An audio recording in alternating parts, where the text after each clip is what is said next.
بسم اللہ الرحمن الرحیم۔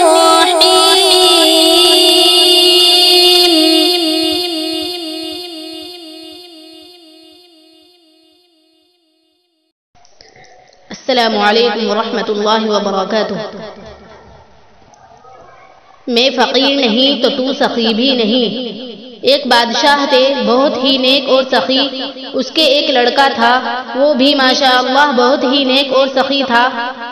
ایک روز اپنے والد صاحب سے کہنے لگا، ابا جان، اگر آپ مجھے اجازت دیں تو میں ایک آفس شہر کے بیچ میں بنواؤں اور ہر راستے کے لیے ایک کھڑکی بنواؤں، پھر پورے شہر میں منادی کر دی جائے کہ آج سے کوئی فقیر شہر میں بھیک نہیں مانگے گا۔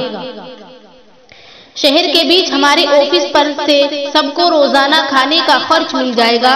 جو فقیر جس راستے سے آئے اسی راستے کی کھڑکی پر کھڑا ہو وہیں سے اس کو مل جائے گا۔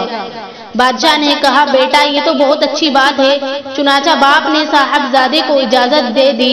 اجازت ملنے کے بعد لڑکے نے شہر کے بیچوں بیچ ایک آفس بنوایا اور جتنے راستے وہاں پر تھے اتنی ہی کھڑکیاں بنوا لی۔ جب آفس بن کر تیار ہو گیا تو اعلان کرا دیا کہ فلاں تاریخ سے شہر میں کوئی بھی بھیک نہیں مانگے گا، بلکہ شہر کے بیچ میں بنے ہوئے آفس پر آ جائے اور جس راستے سے آئیں اسی راستے کی کھڑکی پر لائن میں کھڑے ہو جائیں، روز کھانے کا خرچ انشاءاللہ تعالی مل جائے گا۔ یہ اعلان پورے شہر میں ہو گیا۔ اب شہر میں جتنے بھیک مانگنے والے تھے سب اس دن کا انتظار کرنے لگے۔ جب وہ دن آ گیا تو اعلان کے مطابق شہزادہ وقت پر آفس پر پہنچ گیا۔ لوگ پہلے ہی سے لائن لگا کر کھڑے ہوئے تھے۔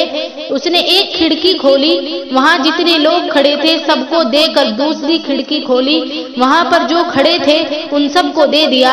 ایک آدمی کو دیکھا کہ وہ پہلی کھڑکی پر لے چکا ہے، پھر دوسری کھڑکی کے پاس بھی کھڑا ہے، لیکن شہزادے نے کچھ نہیں کہا اور دوبارہ بھی دے دیا۔ پھر تیسری کھڑکی کھولی، وہاں جتنے سوالی کھڑے تھے ان سب کو دینے لگا تو کیا دیکھتا ہے کہ دونوں کھڑکیوں سے لینے والا آدمی تیسری کھڑکی پر بھی کھڑا ہے۔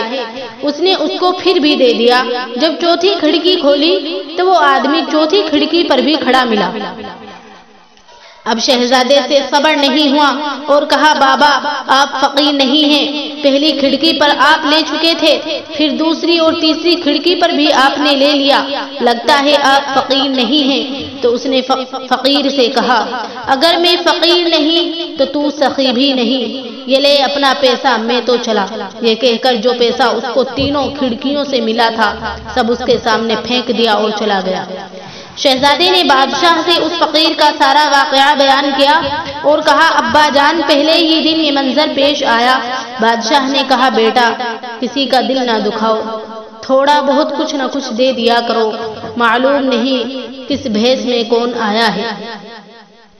فائدہ باپ نے بالکل سچ بات کہی کہ جس نے بھی ہاتھ پھیلا دیا اس کے ہاتھ پر کچھ نہ کچھ ضرور رکھ دو، نہ جانے کس کو کیا ضرورت ہے۔ چنانچہ نبی کریم صلی اللہ علیہ وسلم کا ارشاد ہے کہ سائل گھوڑے پر سوار ہو کر آئے تب بھی اس کو کچھ نہ کچھ دے دو۔ وجہ ظاہر ہے کہ کوئی نہ کوئی مجبوری تو ضرور ہی ہوگی، اسی وجہ سے تو اس نے ہاتھ پھیلایا ہے، ورنہ اپنے آپ کو ہاتھ پھیلا کر کیوں ذلیل کرتا؟ اور بظاہر اس کے پاس جو کچھ دکھائی دے رہا ہے تو اولاً کیا ضروری ہے کہ اسی کا ہو، اور اگر اسی کا ہے تو ہو سکتا ہے کہ اس کی ضرورت کے بقدر نہ ہو، اس لیے جھڑکنے کے بجائے جو کچھ ہو سکے دے دو، ورنہ خوش اسلوبی کے ساتھ منع کر دے۔ وما علینا الا البلاغ۔ السلام علیکم ورحمۃ اللہ وبرکاتہ۔